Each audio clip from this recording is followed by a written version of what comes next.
રાવણને 4 વાર મનાવવા મોકલ્યો, અંગતને મોકલ્યો કે અંગત તું જાણી છેલે. અંગતને શું કામ મોકલ્યો ખબર છે? અંગતને એ હાટું કદાચ રામે પ્રભુએ મોકલ્યો હોય. ભાઈ વાત ફેરવી નાખું મેં ખડી કાઢ 2 મિનિટ. કે રાવણને કીધું કે તારા ભાઈને મારા પક્ષમાં મેં લઈ લીધો, અને જેના બાપને મારી નાખ્યો ને એ અંગતને તારી પાસે મોકલું છું, તારામાં તેવડ હોય તો લઈ લે તારી ભેગો. અને આ દેશનો યુવાન આવો કેવો હોવો જોઈએ જોઈ લ્યો. આ યુવાનનો પરિચય પાવે છે ભગવાન રામ. નકર સમાધાન માટે રઘુભાઈ બુઢાવને મોકલાય. જાંબુવાનને બધા બુઢિયા હતા જ તે કે લાવો બાપા કહુંબા પાણી પી લ્યો ને માને પાછા આપી લ્યો ને ખોટા હલવાઈ જાઓ. જાત જાંબુવાન કેવા જાંબુવાનજી સાહેબ તમે સાંભળો તો ખરા. જેથી ભગવાન વામન માલી વિરાટ બન્યો ત્યારે એક ક્ષણમાં એમ કહેવાય કે બ્રહ્માંડની 4 પ્રદક્ષિણા એમ કહેવાય કે જાંબુવાનજી ફરી ગયા.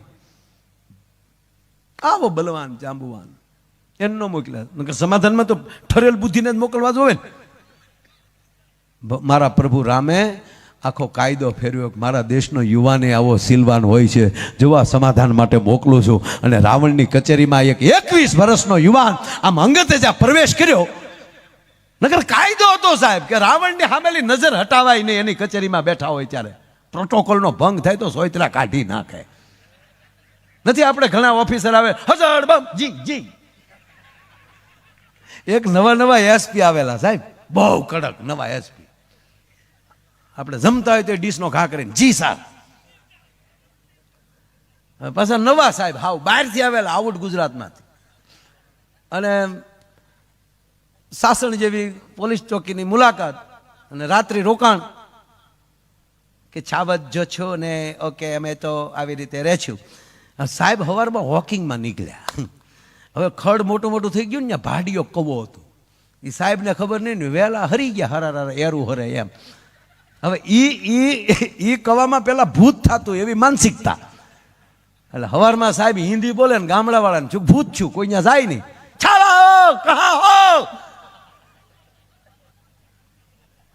પછી કોકે પોલીસને કીધું કોલા કવામાં ભૂત છું સાહેબ. અરે ભૂત ને આપણા સાહેબ નથી દેખાતા.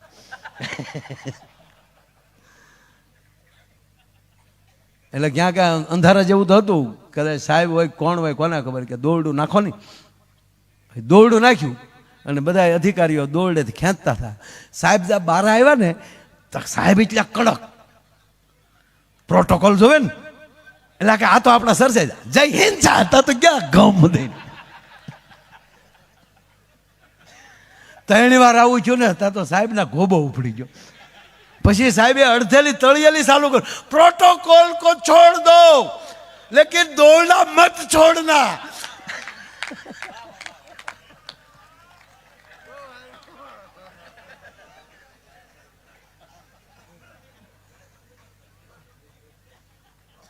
રાવણની કચેરીમાં સાહેબ કોઈથી એમ નજર ન હટાવાય. પણ કહેવાય ગયો જે અંગતનો પ્રવેશ આવ્યો ને, હાડા હાડ કરતા કેબિનેટ મંત્રીઓની નજર ન્યા આવી ગઈ. પ્રધાનમંડળ હતું ત્યારે, હા સાહેબ અષ્ટપ્રધાનમંડળ લખેલું છે એમાં. 8 જણાને એના પ્રધાનમંડળમાં લીધેલા હતા. બધાની નજર હટી ગઈ. રાવણે જોયું કે આ કોણ આવ્યો. હું યુવાનોને એટલું જ કહું, બાપ કે તમારો પ્રવેશ બીજા પરિચય પૂછવા મળવા જોવે કે આ કોણ આવ્યો. આ યુવાન પી ગયેલું હોય ને પીડ્યું હોય ને વાંડા પી મરી રાને ભાઈ નહીં. અંદરો અંદર તમારી ઉર્જા ન બગાડો, તમારા વિકાસ માટે બગાડો, એકતા માટે તમારી ઉર્જા બગાડો. કાયદાને બરોબર ફોલો કરો.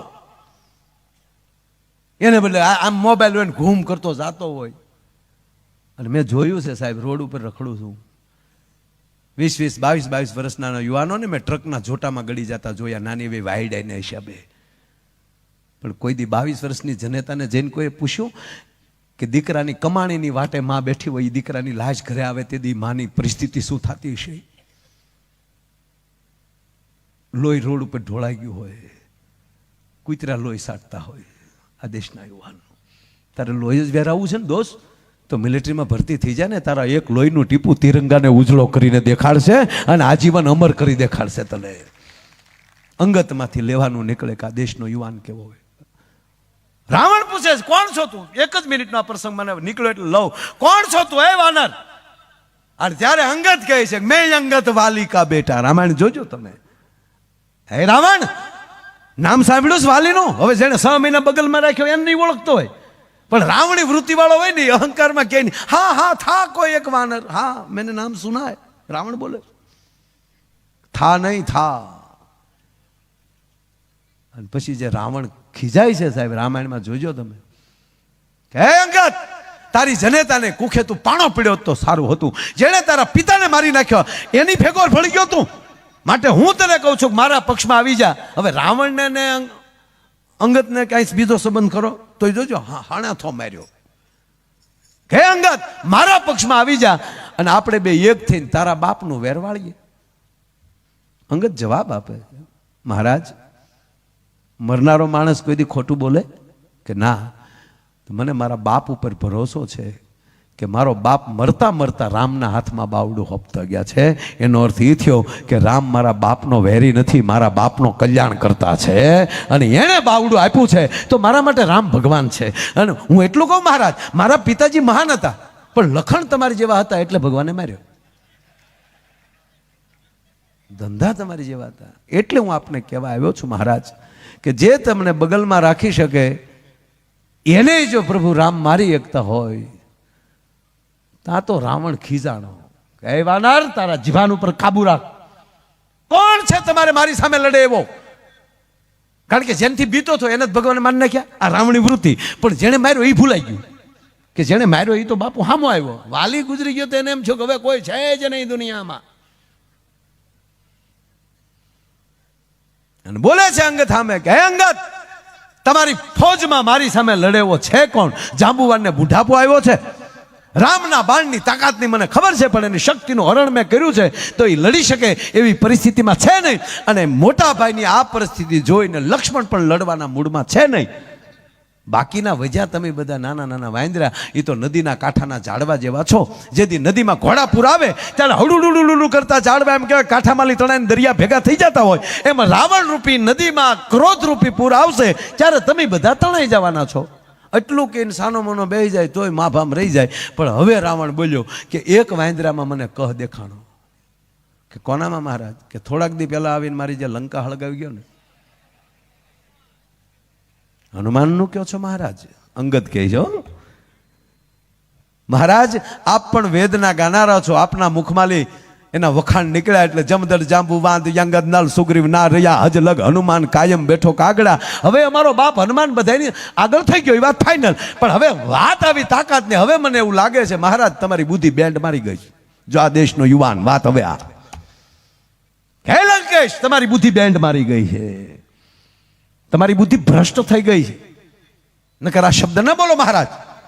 હવે તમે હનુમાનજીની વાત કરો છો ને તો સાંભળી લો, એ મારા કાકાના દરવાજે બેહવા વાળા છે.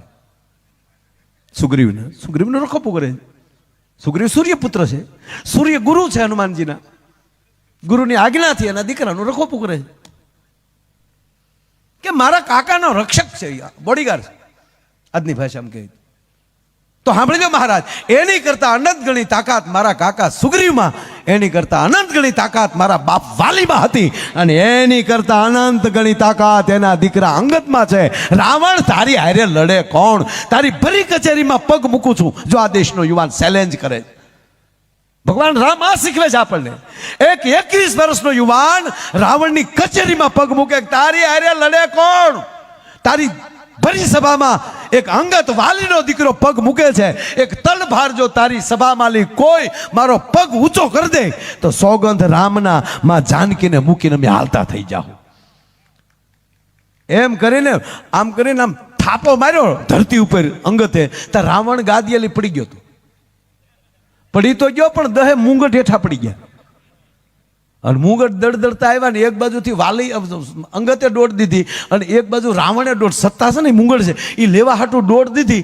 તોય અંગતે એક હાથમાં 4 મુંગટ લઈ લીધા, વાહે 100 વજ્યા. એ આડા હાથે આમ ઘા કર્યા. એ 4 મુંગટ ક્યાં ગયા? ભગવાન રામ જ્યાં એમ કહેવાય કચેરી ભરીને બેઠા હતા ને, ત્યાં સસડાટી કરતા 4 મુંગટ આવતા હતા ને તો વાંદરા ઉભડક થઈ ગયા. હમણાં ભગવાન કે શાંતિ બે જાઓ. કેમ? મારા અંગતનું પરાક્રમ છે. અને પછી એક આવ્યા, પણ કોઈ અંગતનો કદાચ પૂજ્ય મોરારી બાપુ તો એવું કે અંગતે હાથ ઈ માટે ધરતીમાં પચાડ્યો છે કે માં ધરતી, મારે પ્રતિજ્ઞા લેવાઈ ગઈ છે, પણ જાનકી તારી દીકરી છે, મારો પગ તું પકડી રાખજે. મારે બોલાઈ તો ગયું છે, પણ જોજે હવે માં મારો પગ ઊંચો ન થાય. અને એક પછી એક યોદ્ધાઓ આવ્યા રાવણના, તલભાર પગ ઊંચો ન કરી શક્યા. છેલ્લે રાવણ આવ્યો, રાવણ આમ વાંકો વળીને પગે અડવા ગયો ને, ત્યારે અંગતે કીધું કે આયુષ્માન રહેવું હોય બેટા તો મારો પગ પકડશો એની કરતા પ્રભુ રામના પગ પકડી લઈને તારું કલ્યાણ થઈ જાય. એટલું કહીને કચેરીની બહાર નીકળ્યા, તો આવા સજ્જન પત્રકારો ઉભેલા, કેમેરા લઈને બધા, અનકભાઈ ને અમારો રાજુલાથી, સોમનાથથી બધા. સારી વાત છે. એ વખતમાં નારદજીનું આ કાર્ય હતું. સાહેબ અમે કલાકારો છે, એ એક તમારું રોલ જ છીએ. અમે પત્રકાર, અમે પણ જાહેર વાતો કરીએ છીએ, સારી વાતો સમાજને જગાડીએ છીએ. તમે પણ સારા સમાચારો ઘર ઘર સુધી પહોંચાડો છો. એટલે અંગતને પૂછવામાં આવ્યું કે હે અંગત, તમારો પગ કોઈ રાવણની કચેરીમાં ઊંચો ન કરીએ કે તમે રાવણને મારી ન શકો? અંગત કે એક પાટો ભેગો મારી નાખો.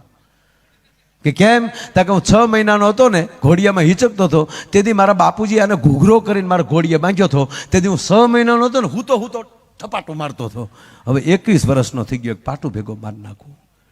તાક તો માર્યો કેમ નહીં? તાક માર્યો એ માટે નહીં, મારા પ્રભુએ મને સમાધાન માટે મોકલ્યો હતો, દેકારો કરવા નહોતો મોકલ્યો. મારા પ્રભુ રામનો એક આદર્શ માણસ છું હું, મારે વધારે વિવેક ન છોડાય.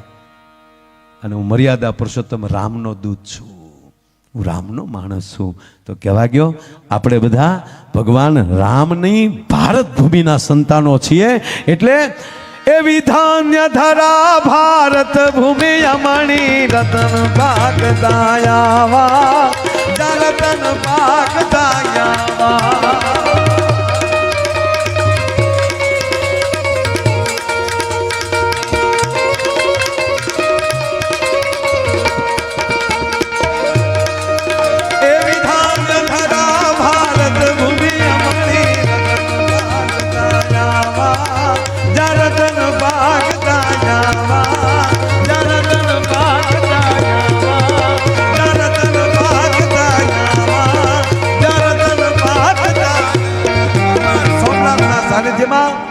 અને અયોધ્યામાં થઈ રહેલી ભગવાન રામની પ્રાણ પ્રતિષ્ઠા, એ ઉત્સવનો સોમનાથથી અયોધ્યાનો આ સરસ મજાનો જ્ઞાન સેતુનો કાર્યક્રમ ટીવી 13 ના માધ્યમથી આપ બધાએ જે આ કાર્યક્રમ માણ્યો.